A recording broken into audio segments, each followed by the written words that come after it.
In this second video, we will go over the data analysis portion of the lab. To complete this, you will need to have Microsoft Excel installed onto your computer. When you're ready to begin, set up a spreadsheet like the one shown here.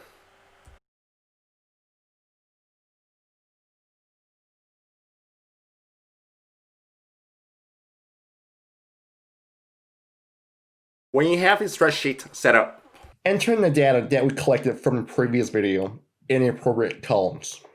If you have not watched that video yet, you should do so before completing this exercise. Next, we're going to calculate the moles of each reagent added to each beaker. As stated in the previous video, the molar concentration of both reagents are 0.100 moles per liters. To determine the moles, we simply have to multiply the molar concentration by the volume added in liters. Among other things, Microsoft Excel is extremely useful for calculations. Each box in the spreadsheet is called a cell, to which you can designate using the letter of the column and the row number. To calculate the moles of the unknown added to beaker number 1, set up this formula in cell B3.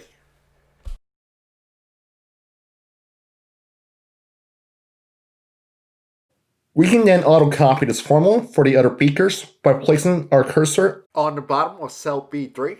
You should see a dot, then drag it down all the way to beaker number 6. If you double-click on each of these cells, you will notice that they refer back to their respective volume in each beaker.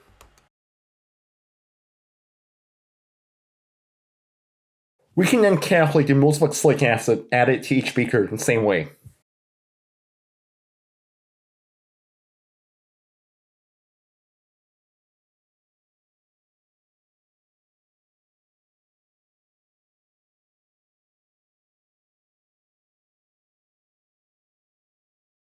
We can then find some reactants in each beaker. As you can see, the sum of reactants is the same in each beaker. In each case, one of the reactants serves as the limiting reagent, while the other is excessive. Lastly, we will count the amount of products formed in each beaker.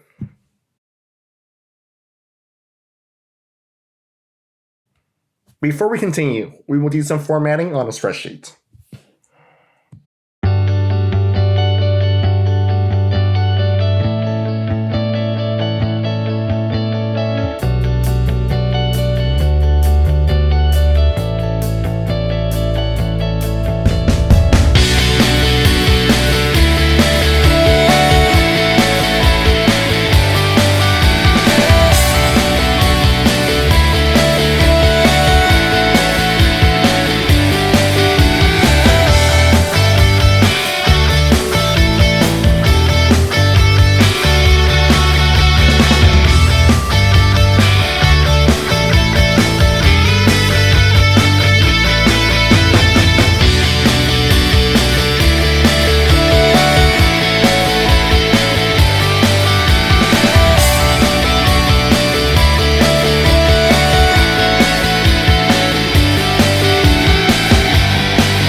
Alright, next we will plot the moles of unknown against the massive product yield. To accomplish this, first select an empty cell, then go to Insert, Scatter Plot. A graph without any data points on it will appear. To add data points onto the graph, right-click on it and choose Select Data. Alternatively, you can click on the Select Data icon in the toolbar. A new window titled Select Data Source will appear. For Mac users, click on the plus icon, and a new entry titled Series 1 will appear. For Windows users, you will have to click on Add. Next to series name, type in Beakers123. Under X values, highlight the cells for moles of unknown in Beakers123. Under Y values, first clear the equal to 1 entry, then highlight the corresponding amount of product in those beakers. Select OK, and the first 3 data points will appear on the graph. To add the remaining data points, we will have to repeat previous steps, but select the data for beakers 4 to 6 instead.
In beakers 1, 2, 3, the unknown is our limiting reagent, and the exfolic acid is the excessive reagent.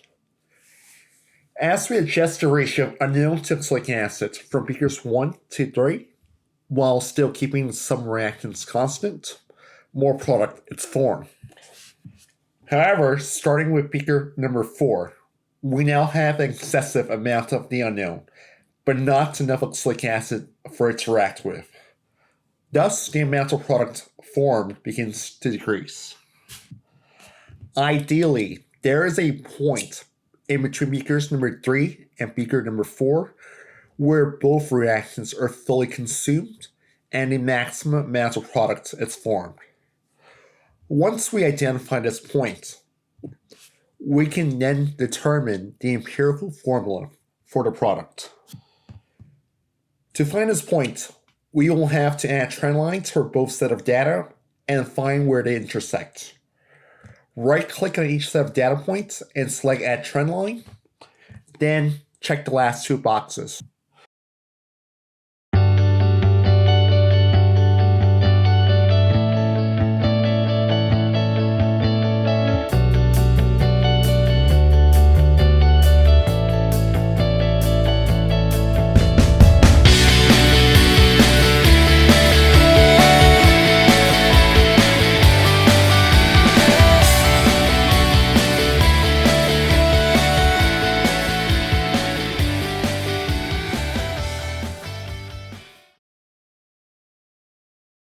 Finally, before we begin the calculations, we will have to label our axes and give our graphic title.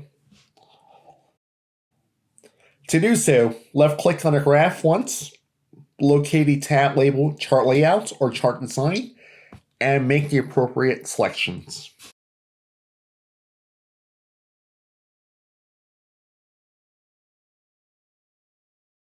Once your graph is properly labeled, copy and paste it along with the data table onto the new document. You may have to adjust the width of the table for it to fit.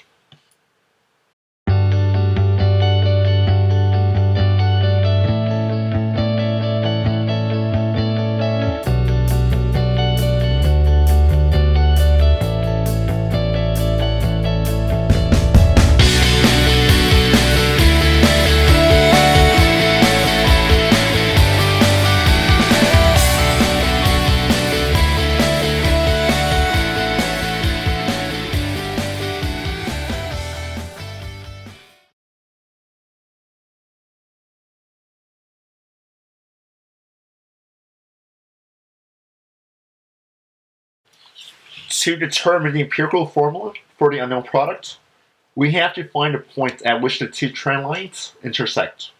Ideally, this is a point where both reactants are fully consumed. We'll call the first trend line y1 and second trend line y2. Set y1 equal to y2 and solve for x, which is the moles of unknown consumed at the ideal point.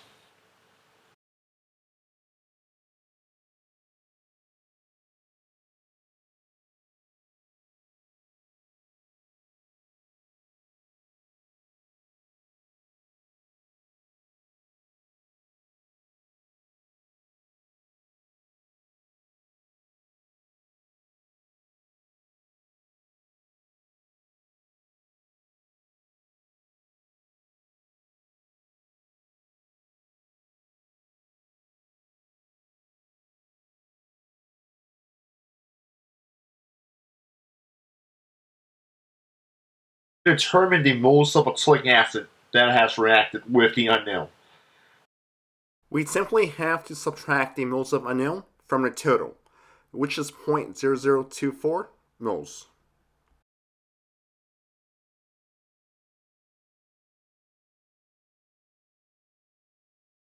Once you have solved for the moles of oxalic acid or the moles of oxalate, set up this expression for the empirical formula and divide both subscripts by either x or 0.0024 minus x, depending on which is smaller.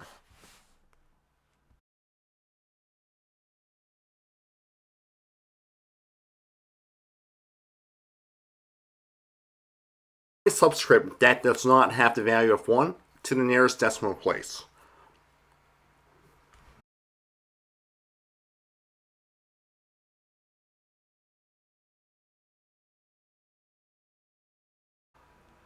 This is the empirical formula for our unknown product.